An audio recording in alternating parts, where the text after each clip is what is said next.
오늘 본문은 아브라함으로부터 예수님께로 내려오는 족보, 계보의 이야기입니다. 오늘 말씀 17절에는요 이렇게 기록이 되어 있습니다. 아브라함으로부터 다윗까지 14대요, 다윗으로부터 바벨론에 사로잡혀 갈 때까지 14대요, 바벨론으로부터 사로잡혀 간 후부로부터 예수 그리스도까지 14대더라. 14대씩 이렇게 나눠서 소개를 하고 있는데요. 이 14라는 숫자를 이제 성경학자들이 이제 해석을 하기를, 성경에 이제 7은 완전한 숫자 아닙니까? 7이 2개 곱하기 2를 하면 14, 거기에 그것이 3번 이루어지니까 3은 이제 삼위일체를 의미한다 해서 완전한 족보다라고 해석을 합니다. 뭐 여러 가지 해석이 있을 수 있겠지만 왜 완전한 족보가 될 수 있을까요? 이 족보는 아브라함의 족보, 다윗의 족보로 시작하지만 바로 이 가정 가운데 예수 그리스도가 임하였기 때문입니다. 할렐루야! 예수님이 임하였을 때 완전한 족보가 될 수 있다라는 거죠. 우리의 삶 가운데서도 늘 기도하는 것은 무엇입니까? 우리의 가정이 정말 온전하고 은혜롭고 잘 되길 원한다. 정말 주님께서 베푸시는 완전한 은혜가 임하길 원한다는 소망이 늘 있습니다. 그 소망이 이루어지기 위해서는 우리 가정 가운데 예수 그리스도가 임하여야 될 줄 믿습니다. 예수 그리스도의 보혈이 우리 가정 가운데 임하였을 때 헤세드의 가문이 될 줄 믿습니다. 하나님께서 우리 가정 가운데 완전한 은혜를 주시지만 또한 이 족보는요 완전하지만 또한 연약한 족보이기도 합니다. 우리가 말씀을 쭉 읽어보고 계속해서 계보를 읽어나가면 연약한 사람들이 등장을 해요.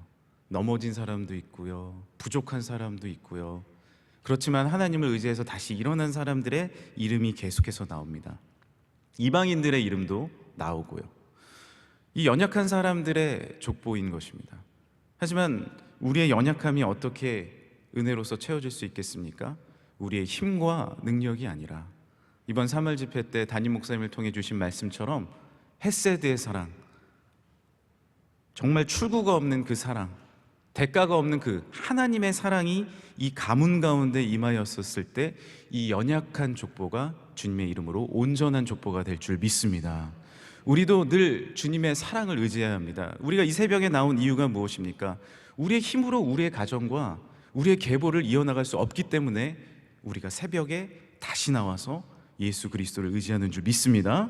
주님을 의지하고 무릎 꿇었을 때 주님께서 부어주신 폭포수와 같은 놀라운 은혜와 사랑이 우리 가정 가운데 임하였을 때 우리 가정이 새로워지고 능력을 잊고 다시 일어나게 되는 것입니다. 여기에 우리가 잘 아는 이름, 특별히 이번 새벽 집회를 통해서 목사님을 통해 들은 룻에 대한, 또 보아스에 대한 소개가 나오고 있죠. 5절입니다. 살몬은 라합에게서 보아스를 낳고 보아스는 룻에게서 오벳을 낳고. 이 다윗의 가문에, 예수 그리스도의 가문에, 하나님의 헤세드의 가문에 바로 보아스와 룻이 속해 있는 것이죠.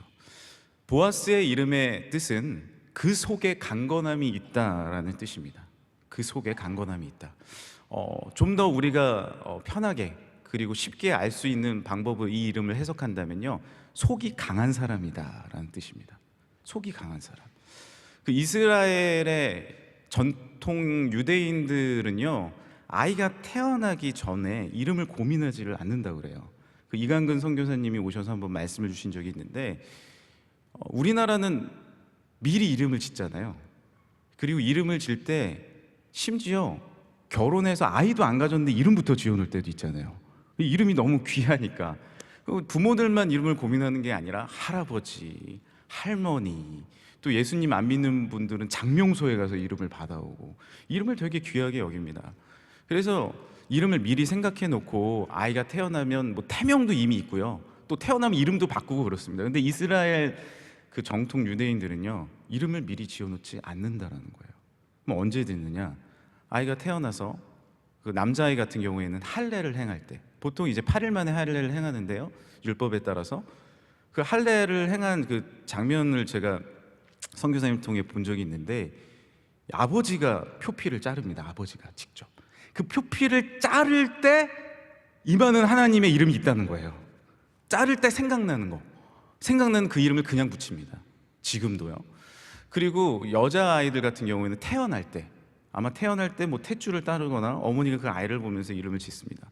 그러니까 오늘 우리가 이제 그 성경의 이름을 봐도요, 그 성경의 인물들도요, 이름이 뜻이 신기한 이름들이 많습니다. 뭐 우리가 잘 아는 루벤은 보라 아들이라, 이름이 보라 아들이라예요.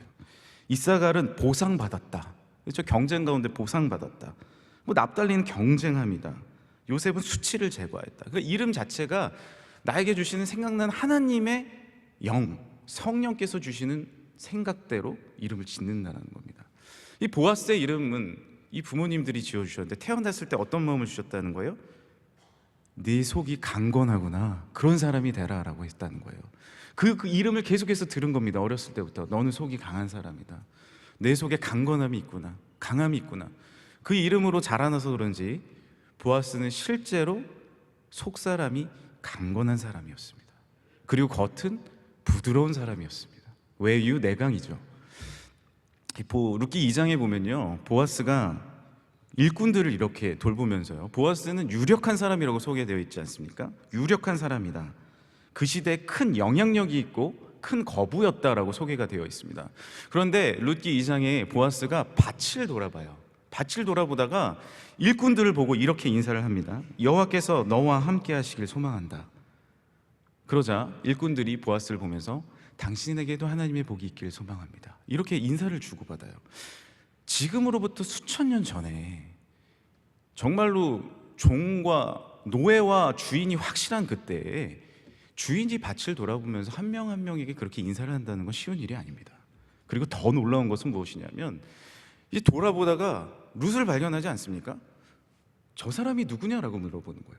여러분, 수많은 그 종들 중에, 노예 중에 어떻게 일꾼 중에 한 명을 발견하고 새로운 사람인 걸 압니까?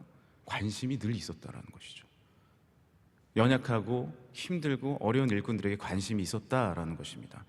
이 시기는 가뭄이 좀 지난 시기입니다. 베들레헴이 머물러 있었던, 보아스가 머물러 있었던 베들레헴은 떡집이라고 불렸던 곳이죠. 떡집. 그런데 여기에 가뭄이 생기니까 많은 사람들이 이 지역을 떠났어요. 그러니까 나오미의 가정도 이 지역을 떠난 것이죠. 그래서 이방 여인 룻을 데리고 다시 돌아온 것입니다. 남편들을 다 잃고요. 그런데 보아스는요, 베들레헴에 그대로 남아서 수많은 일꾼들과 함께 그 지역을 지켜낸 사람인 것이죠. 일꾼들 한 명 한 명을 돌아보면서 가뭄 가운데서도 함께 싸워나가면서 이겨나가면서 승리하면서 나간 사람입니다. 속사람이 강건한 사람은요, 그 마음에 사랑을 품고 헤세드를 품고 인내하고 함께 싸워 나가는 사람입니다. 우리 가정이 어떻게 믿음의 명문 가정이 될 수 있겠습니까? 우리가 소망하는 건 아닙니까? 명문 가정이 되길 원한다. 그런데 어떤 명문 가정이요? 믿음의 명문 가정 되길 원하지 않습니까? 어떻게 하면요? 환난과 도전 가운데서도 주님께서 허락하신 믿음의 장소, 사랑하는 교회를, 또 하나님을, 또한 귀한 믿음의 사람들을 함께 지켜나가며 믿음의 의리를 지켜나가는 것, 이것이 하나님의 놀라운 축복인 줄 믿습니다. 그 전에 늘 원로 목사님께서도 존경하시고 사랑하시던 환한성 목사님이 저희 구성전에 있을 때, 아직 새성전 짓기 전에 오셔서 말씀을 여러 번 전해주셨던 기억이 납니다. 그때 마지막으로 전해주시고 소천하시기 전에 마지막으로 전해주신 말씀 기억하십니까? 저는 생생하게 기억을 합니다. 한문으로 어떤 글자를 써오셔서 이 강대상 앞에 붙이고 설교를 하셨어요. 그 글자가 뭐였는지 기억나십니까? 의리였어요. 의리. 그리고 다른 말씀 안 하셨어요. 의리를 지켜야 된다. 하나님에 대해 의리를 지켜야 된다. 그리고 은혜를 베푼 자에게 의리를 지킬 줄 알아야 된다. 네가 은혜를 받은 교회에게, 제가 하는 게 아니라 우리 나이 많으신 목사님, 교회의 은혜를 받은 교회에게 의리를 지킬 줄 알아야 된다. 이것이 하나님의 사랑이다라는 메시지를 전해주셨던 기억이 생생하게 납니다. 마지막으로 전해주고 또 하늘나라로 가셨지 않습니까? 보아스는 의리를 지킨 사람입니다. 속이 강건한 뜻은 무엇입니까? 끝까지 지켜나가는 것입니다. 그것이 믿음의 명문 가정의 놀라운 축복이다라는 것이죠.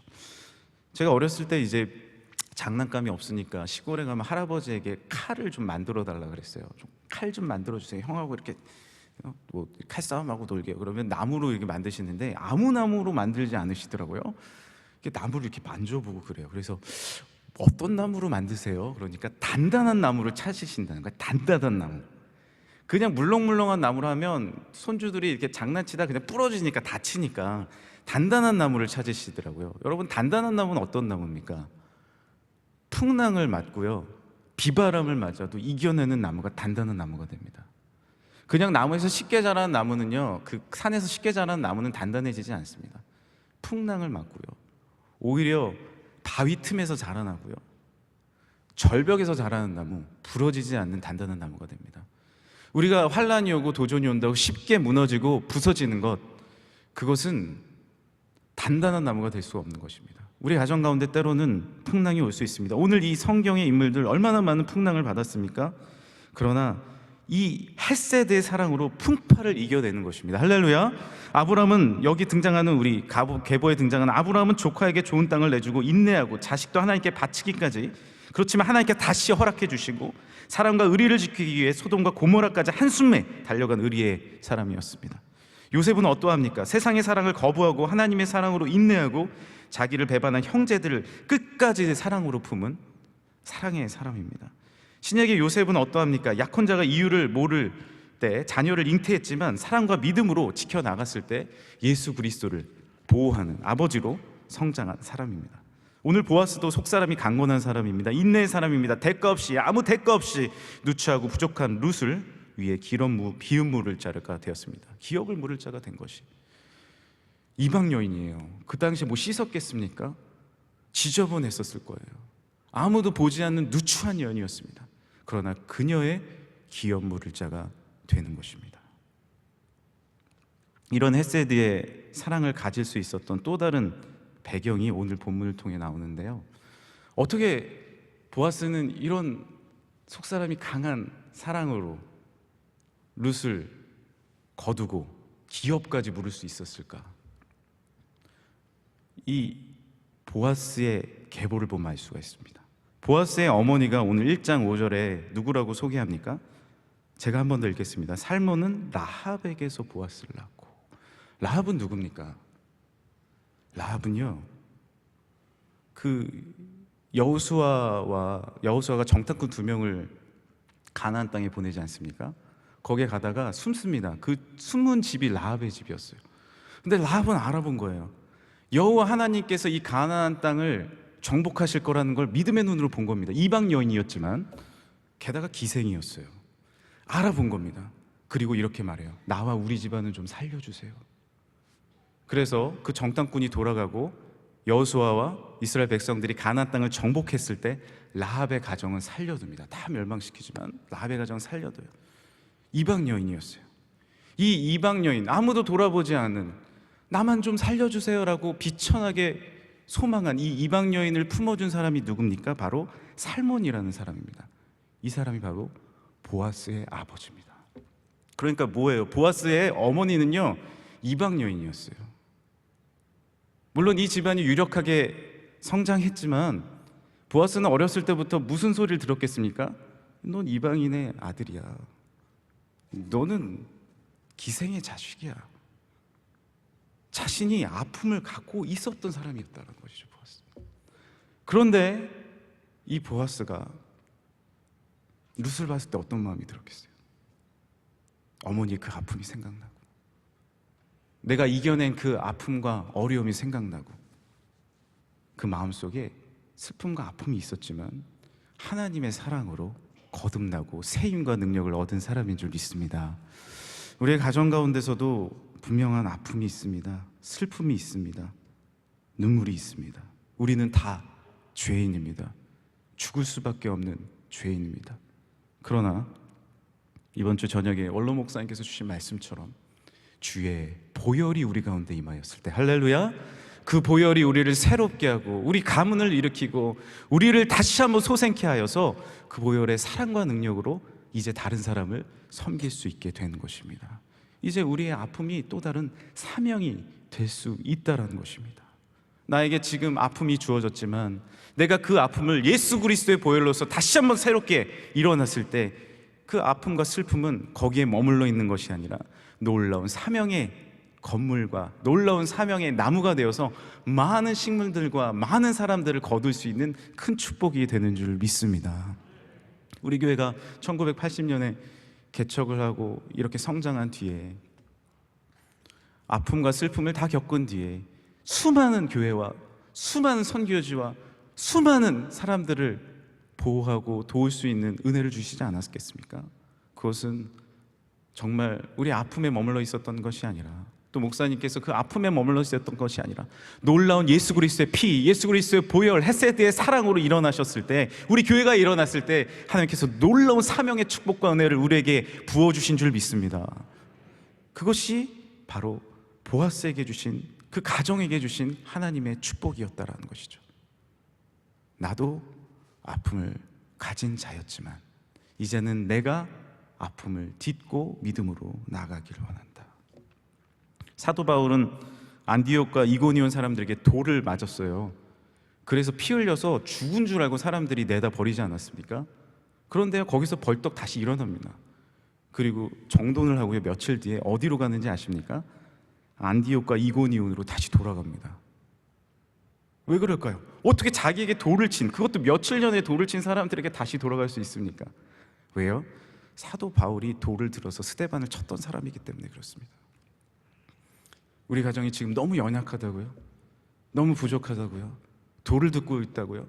내가 어디로 가서 치유받아야 될지 모른다고요? 아닙니다. 예수 그리스도의 보혈, 사도 바울이 예수님을 만나고 보아스가 하나님의 능력을 잊고 정말로 저주받을 수 없는 가정이라도 다시 한번 주의 보혈과 능력과 이 교회 가운데서 폭포수와 같은 말씀과 능력과 은혜를 누렸을 때 그 가정이 예수 그리스도의 보혈로 회복되는 줄 믿으시길 바랍니다. 헤세드의 사랑은 어떤 사랑이고요? 하나님의 사랑은요? 어떤 사랑이라고요? 대가 없는, 어떻게 대가가 없을 수 있습니까? 그것이 은혜입니다. 은혜는 무엇입니까? 부어주시는 겁니다. 부어주시는 것을 우리가 그저 받기만 하면 이제 우리가 믿음으로 일어나서 그 사랑을 가지고 우리도 부어줄 수 있는 통로의 역할을 감당하는 줄 믿으시길 바랍니다. 이제 마지막으로 한 얘기만 드리고 마치겠습니다. 유대인의 책에는 탈무드 외에도 학가다라는 책이 있습니다. 이 책은요, 설화적인 성경 해석 전반이 있는 책입니다. 근데 이 책에 유월절에 대해서 소개가 되어 있는데, 유월절 거기 이렇게 처음 적혀 있다고 해요. 우리는 이집트에서 바로의 노예였다. 우리는 이집트에서 바로의 노예였다. 유대인의 힘은 무엇입니까? 늘 잊지 않는 것입니다. 우리는 노예였고, 우리는 죄인이었고, 우리는 버림받을 수 없는 자식들이었지만 하나님의 은혜로 우리는 무엇입니까? 예수 그리스도의 은혜로, 할렐루야, 교회의 은혜로, 또 목사님을 통해 주신 말씀, 정말로 우리가 하나님의 은혜를 받은 것 잊지 않고 그 아픔을 딛고 믿음으로 예수의 보혈로 헤세드의 사랑으로 일어났을 때 이제 우리가 하나님께서 지금까지 베풀어 주셨듯이, 늘 그렇게 베풀어 주셨듯이 사명을 가지고 믿음으로 섬기는 믿음의 명문 가정, 우리 사랑하는 교회 될 줄 믿습니다.